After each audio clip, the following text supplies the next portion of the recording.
Hello friends, કેમ છો બધાને ભાવથી જય સ્વામિનારાયણ, જય શ્રી કૃષ્ણ, રામ રામ. તો અમે બાર ગામત્રે તો જઈ આવ્યા અને હું ને ભાભીને ગાડીમાં બેઠા બેઠા વાતું કરીએ છીએ અને હું મજાક કરું છું ભાભીનો કે જો તમે તો જો કેવા લાગો છો, મસ્તીના આવી સરસની સાડી પહેરી છે ને આમ તો જો ઓહો હું કહું મારી મમ્મી જોવે ને તો પડી જાય. હું કહું એમ મસ્તી કરતાં કરતાં અમે પહોંચી ગયા છીએ ગાંઠીલા ઉમિયા માતાજીના મંદિરે દર્શન કરવા માટે. તો ત્યાં બાજુનો ખેતર છે, એમાં ડ્રેગન ફ્રૂટ છે ને, ડ્રેગન ફ્રૂટ એના ઝાડવા છે. એના જો કેવા એ ડ્રેગન ફ્રૂટના કેવા ઝાડ હોય તમે જુઓ, એને આવી રીતના આમ તમે જોઈ લો, એની ખેતી જ કરેલી છે. તો મને એમ થયું કે ચાલ ને હું વિડીયામાં કેચ કરી લો, એટલે ઘણા લોકોએ જોયે ને આવે ડ્રેગન ફ્રૂટના આ ઝાડ કેવા હોય એમ. તો ડ્રેગન ફ્રૂટના ઝાડને બધું જોઈ અને પછી અમે લોકો છે ને સરસ મજાનું ઉમિયાધામ ગાંઠીલા પહોંચી ગયા. અને અમારે તો ત્યાં નજીક જ કહેવાય, પણ ભાઈ ને ભાભીને કે અહીંથી નીકળીએ છીએ એટલે હાલો ને દર્શન કરતા જઈએ કે. એટલે મેં કીધું હાલો તો જઈએ. બહુ સરસ મજાનું મંદિર છે, અમારું કુળદેવી ઉમિયામાનું મંદિર છે. તો જુઓ તમે ક્યારેય જોયું નહીં હોય મારા યુટ્યુબ મિત્રો, મારા યુટ્યુબ ફેમિલી, આજે હું તમને ઉમિયાધામ ગાંઠીલામાં ઉમિયા માતાના દર્શન કરાવીશ અને સરસ મજાનું જો એ જગ્યા કેવડી છે એ તમને ઘરે બેઠા દર્શન કરાવીશ. કારણ કે હજારો લોકો જોશે તો રાજી થશે અને એનું પણ પુણ્ય મળે આપણને. ઘણી વખત લોકો રાજી થાય ને કોઈ પણ વાતથી કે હા સારું થયું તો એનું આપણને પુણ્ય મળે. જેમ કોઈ પણ વાતથી નિરાશ થાય ને નિહાહો નાખતા હોય ને, એમ કોઈ રાજી થાય ને એનું પુણ્ય મળે.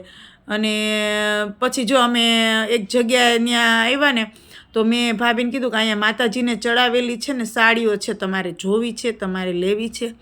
તો કે હાલો ને પહેલાં દર્શન કરી આવે. એટલે અમે સાકર ને શ્રીફળને લઈ અને પછી અમે તો દર્શન કરવા જો નીકળી ગયા. ભાભીના હાથમાં સાકર ને શ્રીફળને છે. તો એ કે હાલો ને પહેલાં આપણે માતાજીના દર્શન કરી આવીએ અને પછી છે ને એ કે આપણે સાડી જોવા જશું. એ કે એટલે સરસ હશે તો લેવાની ઈચ્છા થાય તો લેવું એમ. એટલે જુઓ કેવી સરસ મજાની જગ્યા છે, કે કેટલું મસ્ત શાંત વાતાવરણ છે. એટલે અમે જો ધીમે ધીમે કરતાં માતાજીના મંદિરમાં પહોંચી ગયા, સાવ નજીક. ચાલો હમણાં તમને માતાજીના દર્શન કરાવવું જોઈએ. બાજુમાં જે મંદિર છે એ શંકર ભગવાનનું છે અને આ આપણે ઉમિયા માતાજીનું છે. તો અત્યારે તો કોઈ એવો વાર તહેવાર નથી એટલે માણસો ન હોય, કોક આવતું જતું હોય. અને એવો આડો દિવસ છે, રવિવાર પણ નથી કે ઝાઝી પબ્લિક હોય. અને મેરેજ પણ નથી, ત્યાં મેરેજનું પણ છે સામે, તો ત્યાં નથી. જો કેટલા મસ્ત મારા કુળદેવી ઉમિયામાં બિરાજમાન છે. જો મંદિરમાં જોઈને કેવી આનંદ થશે, કેવી આંખો ઠરશે. જો આજે તમને હું હાવ નજીકથી દર્શન કરાવીશ, કારણ કે આજે કોઈ પબ્લિકે નથી અને અમે જ છીએ અને તમને બહુ મજા આવશે માતાજીના દર્શન કરવાની. તો ધીમે ધીમે અમે જો મંદિરમાં હાવ નજીક માતાજીને આવી ગયા અને તમને જો આ ઉમિયા માતાજીએ કેવી મસ્ત સાડી ઓઢણી ઓઢી છે, એ પ્રસાદીની થઈ જાય પછી એ મૂકે વેચવા માટે એમ. જો માળી જો કેવા સરસના લાગે છે. અને પછી અમે ત્યાં ચાંદલો ને એવું કર્યું અને પછી ત્યાંથી જઈને બાજુનું જે મંદિર છે ને શંકર ભગવાનનું, ત્યાં ગયા. અમે ત્યાં દર્શન કર્યા અને ત્યાંથી જોયું ને તો ત્યાં બાજુમાં ખેતર છે. ખેતરમાં મારું ધ્યાન છે ને ચાળિયામાં ગયું કે ઓહો આટલો મસ્ત ચાળિયો. ત્યાં કેળ વાવેલી છે, હું ભૂલતી ના હોઉં તો કેળ છે. અને જો ચાળિયાને તો જો ઊભો રાખ્યો છે કે આમ એક નજર હટતી નથી ચાળિયા જોઈને. તો બહુ આનંદ થયો. અને પછી બધું જો બતાવ્યું ને પછી શ્રીફળ જ્યાં ફોડવાનું હતું ને ત્યાં હું કહું હાલો ને આપણે પ્રસાદીનું શ્રીફળ વાં ફોડી આવીએ.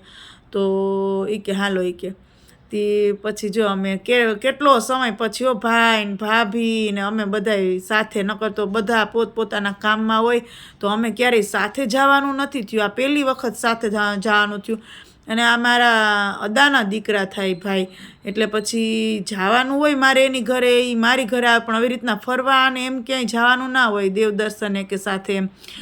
તો અમે તો બહુ ખુશ થઈ ગયા, બહુ મજા આવી અમને કે હાસ થોડોક ટાઈમ જો ભાઈ ને ભાભીને અમે બધા હસી મજાક કરીને મંદિરે ને જઈ આવ્યા.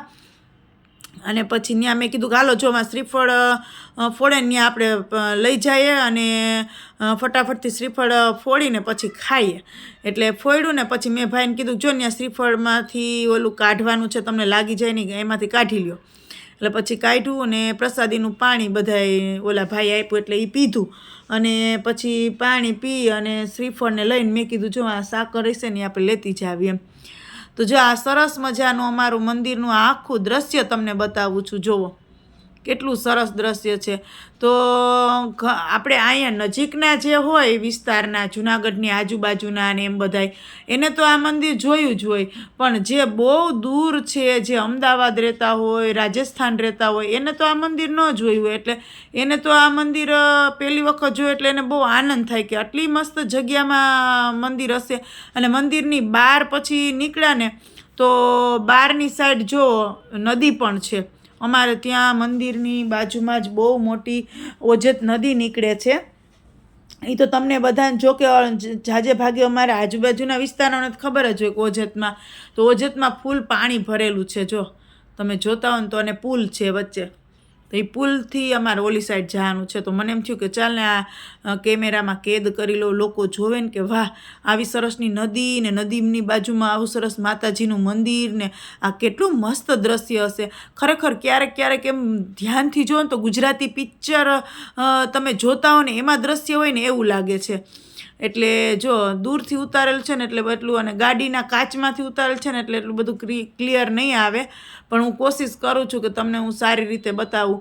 તો તમને એવું થાય કે આ ગુજરાતીના પિક્ચરનું લોકેશન હોય ને એવું, કે નદી હોય, નદીની બાજુમાં મંદિર હોય ને ઓલા હીરો ને હિરોઈનને ઘણી વખત નથી શૂટિંગ ઉતારતા ને એવી રીતના એટલું મસ્ત લોકેશન છે ત્યાં કે આવું સરસ મજાનું માતાજીનું મંદિર અને એની બાજુમાં નદી, અને નદી પણ બહુ વિશાળ અને એ પણ પાણીની ભરેલી છે. જો તો બધાને મને એવો વિચાર થયો કે આપણે ઘરના તો વ્લોગ્સ બનાવતા જ હોય, પણ આજે જો મારા કુળદેવી ઉમિયામાં છે ને એનું વ્યવસ્થિત દર્શન કરાવું ને બધાને તો કેવું રહે. એટલે પછી મેં છે ને હું કહું જો મારા એનો અલગ જ એક વિડીયો બનાવો જેથી કરીને બધાને દર્શન થાય ને અને બધાય રાજી થાય કે વાહ આને બહુ સરસ મજાનો વિડીયો બનાવ્યો છે એમ.